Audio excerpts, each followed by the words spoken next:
Sa pagsisikap ng gobyerno na hikayatin ang mga rebelde na itigil ang kanilang armadong pakikibaka, nagbalik loob sa pamahalaan ang Communist Terrorist Group sa Barangay Ordaneta, Labezares, Northern Samar.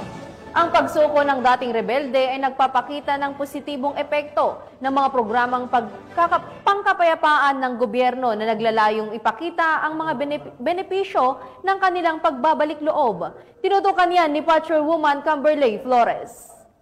Voluntaryong nagbalik loob sa pamahalaan ang isang miyembro ng Communist Terrorist Group sa Barangay Ordaneta, Labezares, Northern Samar. Ang pagbabalik loob ay resulta ng matagumpay na pagsisikap at pakikipagnegosasyon ng mga tauhan ng 804th Maneuver Company Regional Mobile Force Battalion 8 kasama ang 1st Northern Samar Provincial Mobile Force Company, Labezares Municipal Police Station, Provincial Intelligence Team Northern Samar, Regional Intelligence Unit 8, Northern Samar Provincial EOD and Canine Unit, Maritime Law Enforcement Team Northern Samar Provincial Highway Patrol Team Regional Highway Patrol Unit 8 at 83rd Military Intelligence Company, 8 Military Intelligence Battalion, 8 Military Infantry Division, Philippine Army. Ang nasabing surrendery ay nasa kustodiya ng 804th Maneuver Company RMFB 8 para sa facilitation ng kanyang pagsasailalim sa programa ng ating gobyerno na Enhanced Comprehensive Local Integration Program o ECLIP. Ang pagbabalik loob ng nasabing surrendery ay representasyon na ang mga programa ng ating gobyerno sa pagwawakas ng insurhensya at terorismo ay matagumpay na ipapatupad tungo sa pagkamit ng payapa at maunlad na bagong Pilipinas.